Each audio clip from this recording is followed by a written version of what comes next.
Selamat pagi semuanya. Sudah bawa liburan? Bapak Ibu Saudara, pagi hari ini saya membawakan tema Growing Spiritually. Saya rasa tema ini cocok sekali saya sampaikan sekarang ini. Karena apa? Karena kita bisa refleksi, ya. Kita bisa melihat kehidupan kita sepanjang tahun ini bagaimana. Kemudian kita bisa merencanakan tahun depan kita harus menjalaninya bagaimana. Dan tahun depan harus lebih baik. Amin.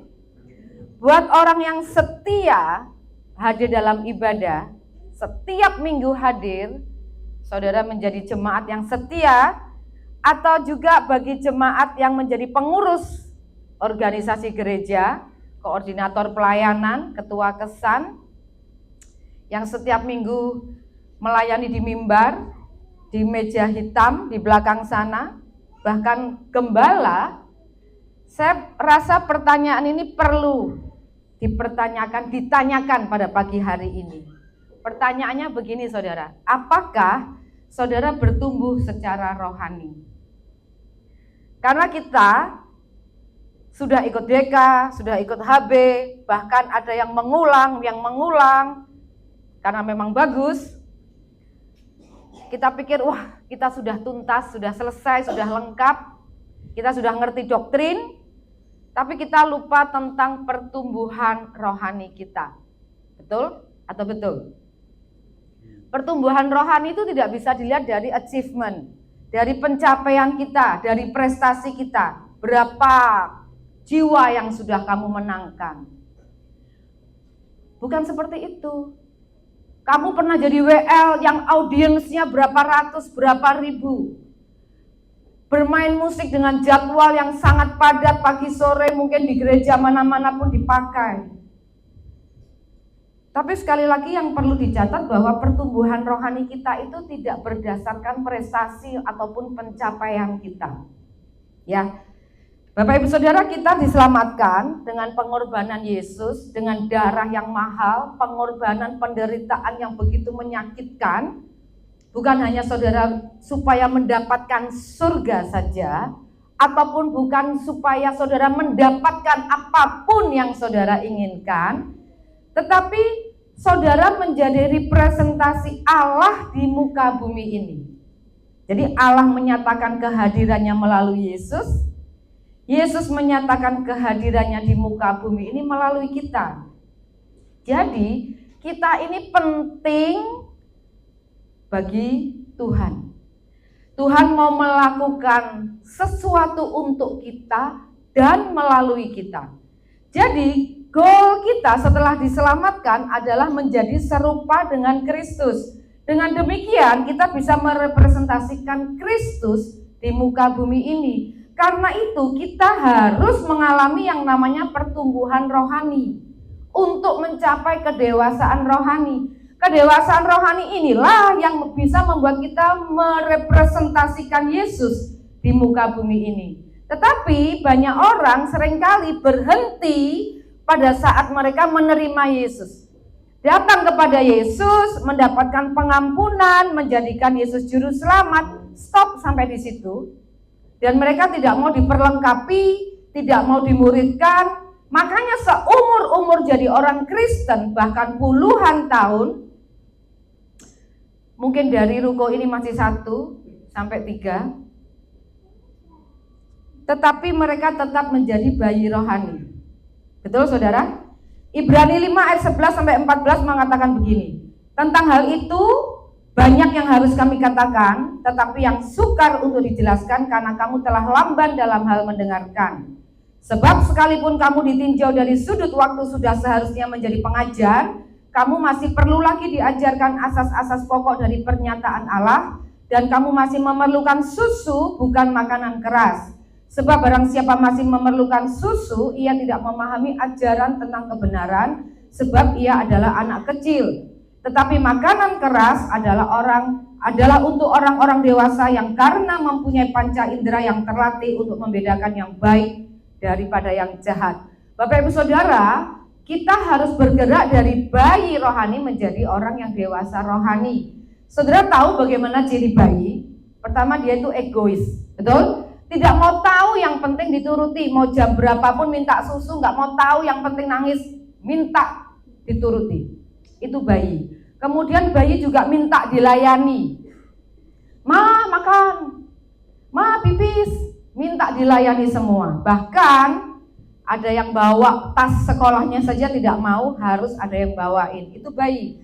Kalau nggak diturutin ngambek, tantrum. Kemudian makanannya nggak bisa makanan yang keras, harus dituntun terus. Ini boleh, nggak boleh, ini boleh, nggak boleh, seperti itu. Kalau kita mau bertumbuh, tentu ada hal-hal yang harus hancur, robek. Semakin besar tubuh kita, baju kita sudah tidak cukup lagi, kalau dipaksakan akan robek. Ada hal-hal yang harus kita tinggalkan. Sesuai dengan pertumbuhan kita, ada hal-hal yang harus ditinggalkan. Bapak Ibu Saudara, bagaimana kalau anak kita yang SMA datang ke gereja saat ini masih pakai Pampers? Pampers harus ditinggalkan. Gimana kalau saat ini misalnya Bibi ke gereja bawa botol susu? Harus ada yang ditinggalkan sesuai dengan pertumbuhan kita. Dulu waktu kecil lucu, sengaja kita belikan botol yang lucu-lucu. Tapi kalau sudah SMA, Bibi kesini bawa botol cucu, aduh mengerikan sekali. Saya percaya saudara akan lari, ini benar gak sih Bibi ini? Mengerikan.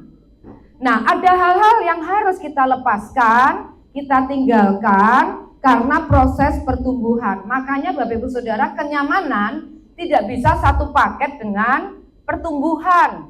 Bapak Ibu Saudara harus pilih salah satu. Ada banyak hal yang sudah Tuhan sediakan untuk kita, ya. Banyak hal yang sudah Tuhan janjikan untuk kita, tapi kita tidak bisa menerima. Karena apa?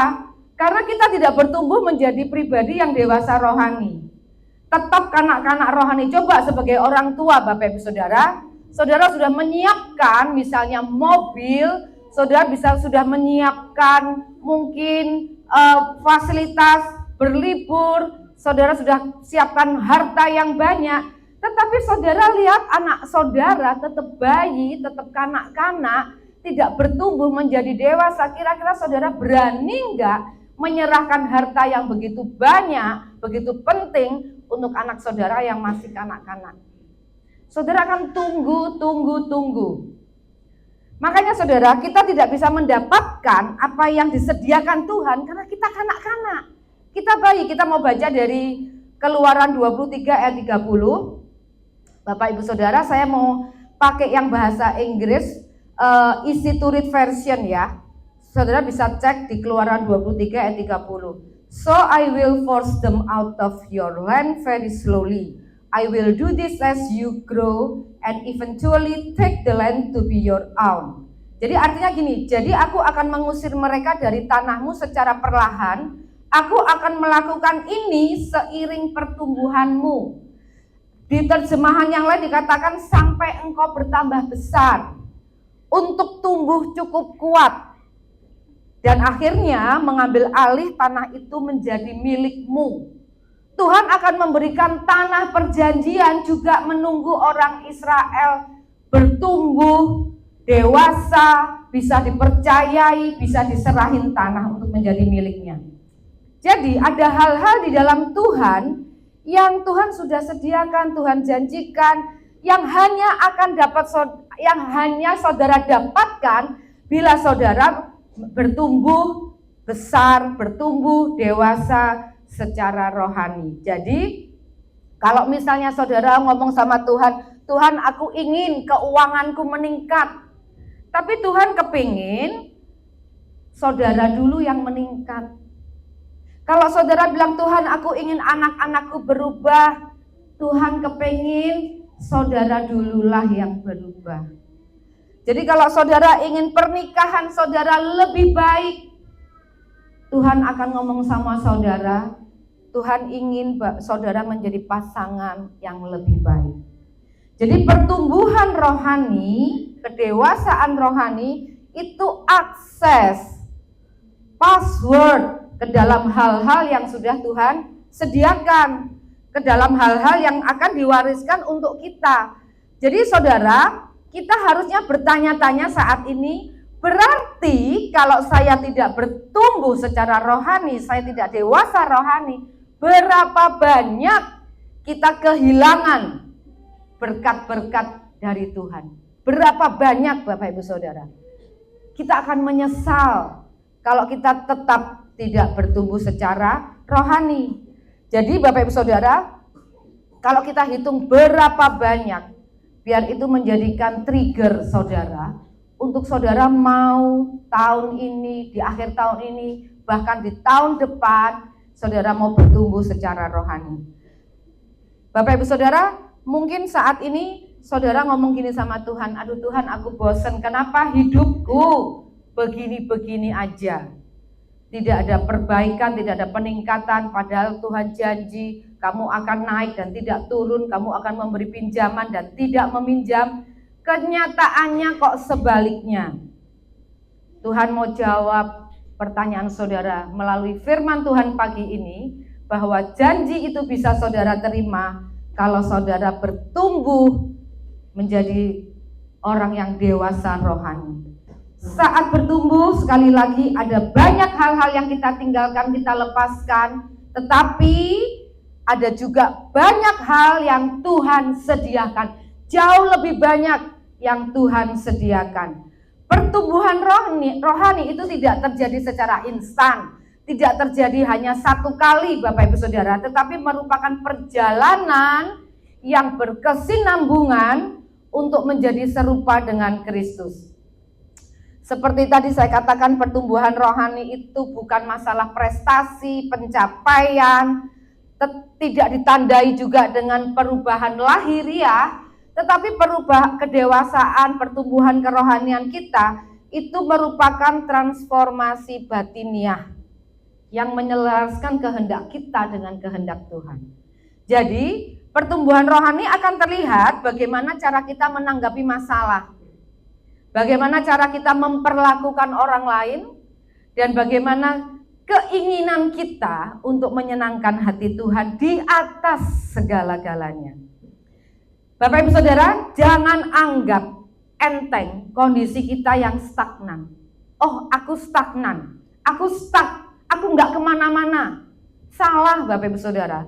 Kalau saudara stagnan saat ini, itu bukan saudara ada di tempat, tetapi saudara sedang berjalan menjauh dari Tuhan. Jadi stagnan itu berbahaya. Stagnan itu bukan buat bercandaan, karena dengan kondisi rohani kita yang stuck, artinya kita sedang menjauh dari Tuhan.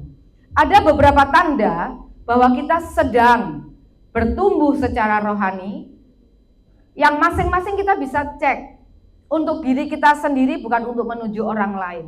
Karena seperti tadi saya bilang bahwa pertumbuhan rohani itu perjalanan. Ya, ini tidak bicara soal kesempurnaan, tetapi kita bisa cek diri kita itu bertumbuh atau tidak. Yang pertama, kita itu haus akan firman Tuhan. Tanda yang pertama, haus akan firman Tuhan. Ada banyak orang aktif pelayanan, itu tidak menjamin dia membaca Alkitab di rumah. Betul? Mungkin saja dia mendengarkan firman Tuhan hanya waktu di ibadah minggu, tidak pernah membaca Alkitab di rumah. Jadi Bapak Ibu Saudara, Alkitab itu adalah cermin untuk merefleksikan daerah mana yang membutuhkan perubahan, area hidup mana dari diri kita yang perlu perubahan. Jadi pertumbuhan rohani setelah kita mulai dengan haus akan firman Tuhan, kemudian kita menerapkan prinsip-prinsip itu dalam hidup kita sehari-hari. Itu yang pertama. Yang kedua, semakin peka terhadap dosa. Kita baca ayatnya di 1 Yohanes 1 ayat 6, coba ditampilkan. 1 Yohanes 1 ayat 6. Jika kita katakan bahwa kita beroleh persekutuan dengan Dia, namun kita hidup di dalam kegelapan, kita berdusta dan kita tidak melakukan kebenaran. Satu lagi, Mazmur 139 ayat 23 dan 24. Selidikilah aku ya Allah dan kenalah hatiku, ujilah aku dan kenalah pikiran-pikiranku. Lihatlah apakah jalanku serong dan tuntunlah aku di jalan yang kekal. Jadi Bapak Ibu Saudara, keinginan untuk hidup benar itu lebih kuat daripada tarikan dosa. Saudara bisa cek. Keinginan kita untuk hidup benar itu lebih kuat daripada tarikan dosa. Jadi transformasi ini Bapak Ibu Saudara, itu mencerminkan perubahan cara berpikir. Semuanya dimulai dari cara berpikir kita. Mulai berkurang, membuang-buang waktu untuk hal-hal yang tidak berguna, hal-hal yang bodoh. Itu poin kedua yang kita bisa cek. Yang ketiga, kehidupan doa lebih dalam. 1 Tesalonika 5 ayat 17, tetaplah berdoa. Pertumbuhan rohani terjadi kalau kita senang menghabiskan waktu bersama dengan Tuhan. Bapak Ibu Saudara, kalau orang senang menghabiskan waktu bersama dengan Tuhan di rumah, dia akan senang waktu mendapatkan ajakan untuk berdoa bersama. Ya, semakin dewasa rohani, waktu berdoa semakin sedikit permintaan untuk pribadi kita. Karena kita sibuk, senang untuk merasakan, menikmati hadirat Tuhan. Jadi kalau seperti anak-anak, kalau deketin orang tua, bila ingin sesuatu, ya, kalau anak-anak itu tidak butuh yang namanya hubungan, kedekatan dengan orang tua. Yang penting dia butuh sesuatu, dia minta sama orang tua. Tetapi kalau orang dewasa rohani tidak. Mereka senang bersekutu, senang ngobrol bersama, menjalin kedekatan. Sama kalau kita, saudara-saudara, bahkan yang di gereja-gereja lain kalau mau pelayanan hari Minggu dikasih aturan, yang tidak datang doa Jumat tidak boleh melayani hari Minggu. Kenapa di MDC tidak dibuat seperti itu Bapak Ibu Saudara? Karena itu bayi rohani. Ada yang mau pelayanan, yang sudah jadi koordinator, kalau mau doa Jumat, ayolah kamu datang, nanti kita habis doa makan-makan, habis doa nanti kita jalan-jalan. Ada iming-iming di belakang, itu bayi atau bayi? Kita bisa cek seaktif apa kita melayani. Tapi waktu berdoa diiming-imingi, ayo nanti sebelum doa kita makan, habis doa kita jalan-jalan ke mall. Doa itu harus menjadi kesukaan, bahkan bukan sekedar doa, bukan sekedar ngomong waktu doa, tetapi ada kerinduan yang dalam untuk datang sama Tuhan. Ada antusias waktu berdoa, diajak berdoa. Yang keempat, kasih kepada sesama semakin besar. Kasih kepada sesama semakin besar. Jadi Bapak Ibu Saudara, waktu kita mengasihi orang lain dengan tulus, tanpa pamrih, penuh pengorbanan, itu kita semakin bertumbuh secara rohani. Kalau kita tidak mau berkorban untuk sesama kita, artinya saudara bayi rohani. Yang dipikirkan kalau bayi, dia tidak mau berkorban untuk orang lain, tidak mau memperhatikan orang lain, tetapi fokusnya kepada diri kita sendiri. Kasih itu tidak didasarkan pada perasaan, tetapi pada komitmen untuk mencerminkan kasih Kristus di muka bumi ini. Jadi Bapak Ibu Saudara, kasih itu bukan sekedar kita menolong, memberi orang sembako, tetapi juga waktu ada teman kita yang salah, waktu teman kita yang sudah melenceng, itu kita berani memberikan teguran dan masukan. Yang kelima, bersedia taat kepada kehendak Tuhan. Jadi Bapak Ibu Saudara, pengakuan bahwa jalan Tuhan lebih tinggi, rencana Tuhan lebih besar daripada rencananya sendiri, itu merupakan tanda kita sedang bertumbuh secara rohani. Karena penyerahan diri kepada kehendak Tuhan itu melibatkan kepercayaan kepada Tuhan yang bahkan saat arahan Tuhan itu tidak jelas. Pada saat arahan Tuhan itu ke arah jalan yang sulit, kita bisa taat kepada Tuhan. Kita baca di Lukas 22 ayat 42. Yesus memberi contoh, ya Bapakku, jikalau engkau mau, ambillah cawan ini daripadaku, tetapi bukanlah kehendakku, melainkan kehendakmulah yang terjadi. Jadi semakin kita dewasa rohani, semakin kita mau tahu kehendak Tuhan, mempercayakan hidup kita, mempercayai kehendak Tuhan itu jauh lebih besar, lebih luar biasa, lebih baik untuk kita. Jadi ini bukan masalah iman yang hanya tertuju kepada berkat, tetapi penyerahan diri total apapun kehendak Tuhan untuk kita.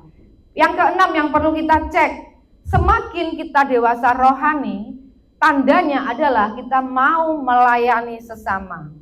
Kalau bayi rohani, Bapak Ibu Saudara, melayani itu dirasakan seperti beban.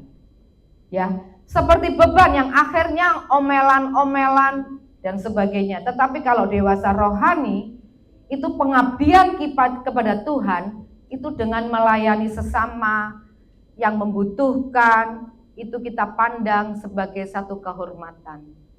Jadi Bapak Ibu Saudara, kalau saudara sudah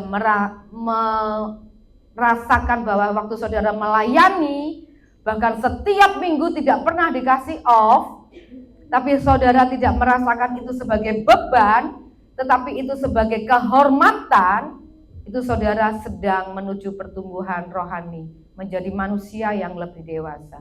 Kalau bayi rohani dikasih tanggung jawab sedikit, ngomel, jadi berat.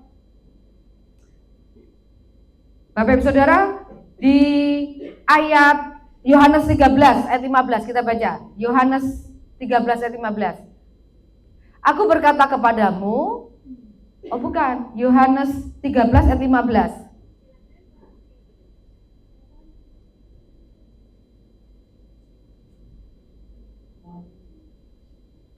Yohanes 13 ayat 15.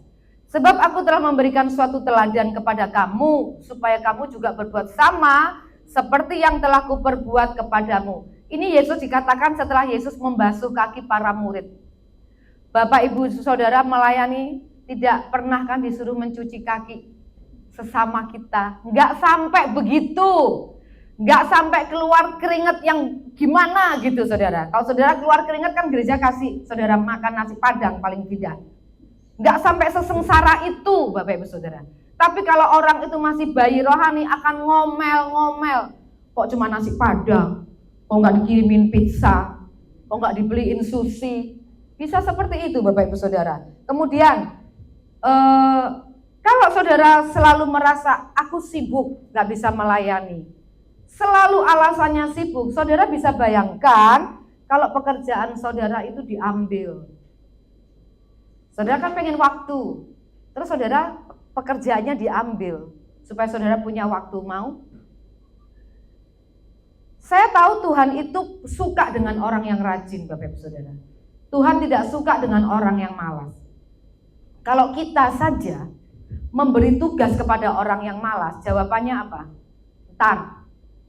Ya, dia asik main game, lagi rebahan, kita kasih tugas, kita minta tolong, dia bilang apa? Entar. Tapi kalau orang sibuk, kita kasih tugas, dia akan menjadwal seluruh kegiatannya, dia akan atur waktunya dengan baik. Kapan untuk bekerja, kapan untuk keluarga, kapan untuk melayani. Semuanya diatur dengan baik, jadwalnya padat, tapi semuanya bisa dilakukan. Jadi Tuhan itu senang dengan orang sibuk, dengan orang rajin. Dia akan pakai orang-orang yang rajin, bukan orang yang rebahan. Karena jawabannya ntar ntar besok, gitu kan. Jadi pelayanan itu bukan cuman semua berdiri di sini, bukan. Bapak Ibu Saudara, ada yang perlu kunjungi. Siapa hari Minggu ini yang nggak hadir? Liburan-kah? Atau di rumah lagi males? Atau lagi sakit? Ada yang menghubungi, ditanya, dikunjungi, itu pelayanan. Ada juga yang senang membuat makanan, snack. Ada juga orang yang suka menemani jemaat yang baru. Jadi ada banyak pelayanan dan itu membutuhkan saudara. Saat saudara bertumbuh secara rohani, kita akan bersukacita, punya kesempatan untuk melayani meskipun itu melelahkan. Saudara hafal ayat, saudara datang ke gereja dengan penampilan yang wow, mungkin saudara pakai barang-barang branded, mungkin saudara melayani di sini dengan talenta yang wow, saudara itu tidak menyentuh jiwa-jiwa. Yang bisa menyentuh jiwa-jiwa adalah waktu kita memperhatikan orang-orang yang dia tidak bisa balas pelayanan kita. Jadi saudara, melayani itu banyak sekali dan tidak ada alasan untuk kita tidak bisa. Kecuali saudara mau pekerjaannya diambil supaya saudara punya waktu. Yang ketujuh, kita semakin bertumbuh secara rohani, kita semakin tahan menghadapi godaan. Bapak Ibu Saudara, godaan yang paling sering, paling mematikan pertumbuhan rohani kita adalah rasa tersinggung. Di mana-mana saudara, yang mematikan pertumbuhan kerohanian kita adalah rasa tersinggung. Kalau iblis tidak bisa menggoda saudara dengan pornografi, iblis tidak bisa menggoda saudara dengan wanita simpanan, wanita yang cantik, saudara tidak bisa digoda dengan korupsi, saudara akan digoda dengan rasa tersinggung. Saudara tidak bisa bertumbuh secara rohani kalau saudara tidak bisa mengalahkan godaan ini. Jadi sekali lagi, ketersinggungan itu mematikan pertumbuhan kerohanian kita. Itu strategi iblis dari zaman dulu, zaman bahula katanya.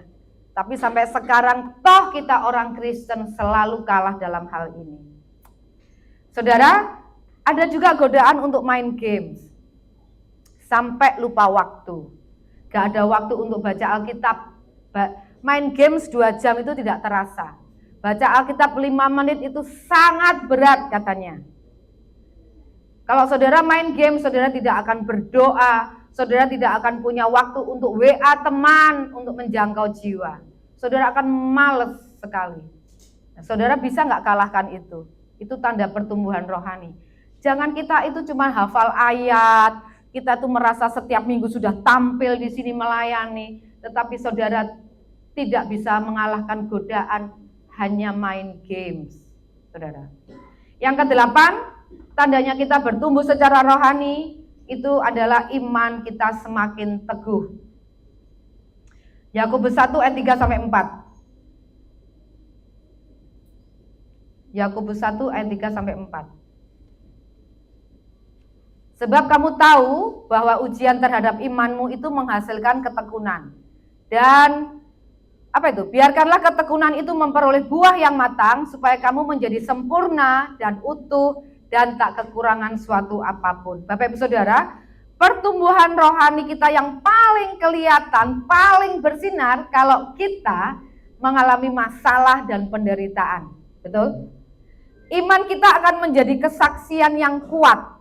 Iman kita akan menjadi kesaksian yang kuat bagi orang lain. Iman kita menjadi kesaksian bahwa kita ini, harapan kita itu dibangun di atas dasar Allah yang setia. Jadi Bapak Ibu Saudara, kalau kita mengalami penderitaan, kita punya masalah, itu kesempatan sebetulnya supaya kita bisa menjadikan itu kesaksian buat orang lain. Yang ke-9, hati yang penuh penyembahan dan syukur. Penyembahan sejati adalah tentang mempersembahkan hidup kita sebagai korban yang kudus, yang hidup, dan yang berkenan kepada Tuhan. Bukan sekedar nyanyi. Kita baca di Roma 12 ayat 1. Karena itu saudara-saudara, demi kemurahan Allah, aku menasehatkan kamu supaya kamu mempersembahkan tubuhmu sebagai persembahan yang hidup, yang kudus, dan yang berkenan kepada Allah. Itu adalah ibadahmu yang sejati. Jadi ibadah bukan sekedar menyanyikan lagu Bapak Ibu Saudara, tetapi menghormati Tuhan. Bagaimana kita mengubah ibadah dari kewajiban hari Minggu menjadi sukacita setiap hari, di mana kita memuliakan Tuhan di dalam segala hal yang kita lakukan. Dan rasa syukur itu mengalihkan fokus kita dari apa yang kurang. Aku gak punya ini, aku gak punya ini, aku gak punya ini, aku kurang ini, kurang ini. Mengalihkan dari fokus kita kepada yang kurang-kurang ini, kepada apa yang Tuhan sudah berikan untuk kita. Itu rasa syukur. Berkat apa yang sudah Tuhan berikan kepada kita. Yang ke-10, banyak tandanya Bapak Saudara. Jadi nanti kalau bulan Januari ada kesan, saudara bisa diskusikan ini. Saudara bisa bikin tabel. Ada perkembangan pertumbuhan rohani yang mana, yang belum yang mana. Semakin ingin memberi dengan murah hati. Kisah 20 ayat 25 dikatakan adalah terlebih bahagia memberi daripada menerima. Kalau dulu saudara memberi itu seperti memberi kepada tukang parkir. Itu dulu ya. Nah, kemudian saudara mulai memberi dengan murah hati. Itu berarti saudara, kerohanian saudara sedang bertumbuh. Kalau dulu saudara memberi uang tip kepada Tuhan, sekarang saudara mau memberikan persepuluhan kepada Tuhan. Apa bedanya uang tip dan persepuluhan? Uang tip itu Bapak Ibu Saudara, saudara terima uang setiap bulan, saudara udah bayarkan untuk asuransi, untuk sekolah, untuk air, listrik, bensin, segalanya. Jikalau ada sisa, itu saudara berikan sama Tuhan. Ternyata sisanya cuma 20.000, yaitu saudara berikan sama Tuhan. Itu uang tip. Saudara sedang memberikan tip kepada Tuhan. Tapi kalau persepuluhan saudara, apabila saudara sudah menerimakan hasil dari usaha saudara, saudara tahu bahwa kesehatan, keterampilan, kesempatan, kekuatan, perlindungan, sehingga kita bisa menghasilkan sejumlah uang itu dari Tuhan. Sebagai rasa syukur, saudara berikan prosentase yang terbaik lebih dulu kepada Tuhan. Dipisahkan lebih dulu untuk Tuhan.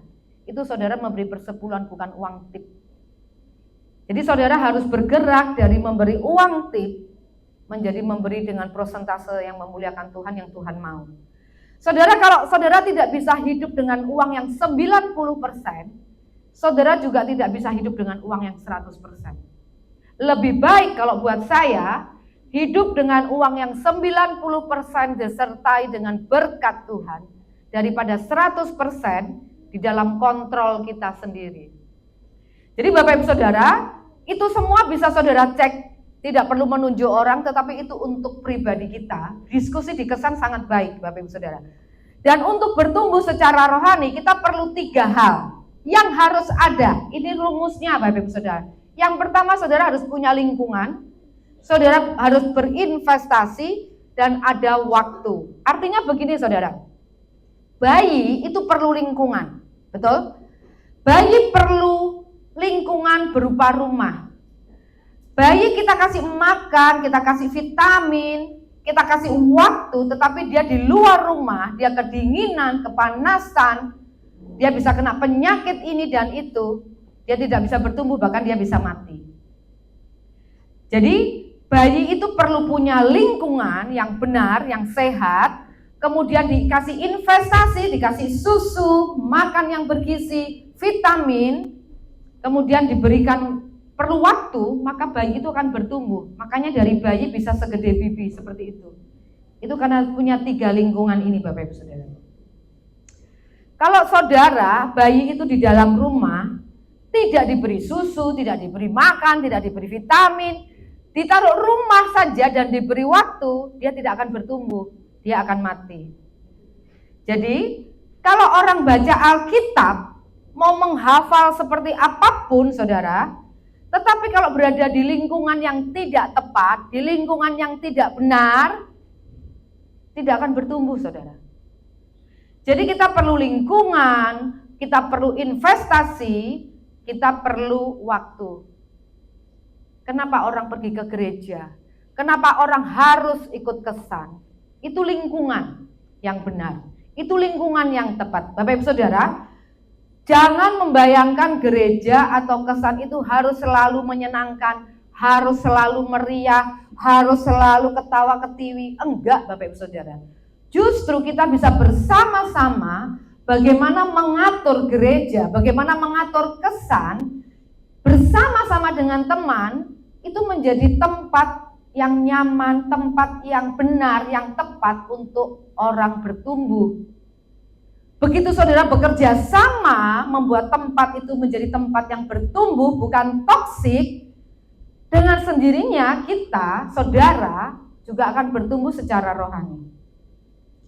Jadi saudara, banyak orang sudah ada di gereja MDC, saudara sudah tepat. Ya, di lingkungan yang tepat, Bapak Ibu Saudara. Karena di sini ada visi yang Tuhan berikan, tetapi saudara tidak mau investasi. Pokoknya habis ibadah langsung pulang. Ketemu lagi minggu depan, ibadah langsung pulang. Saudara tidak pernah investasi, saudara tidak mau di rumah baca Alkitab, ditawari DK selalu menolak, diajak belajar lewat Shine, lewat VMM. Sudah tahu aku itu VMM.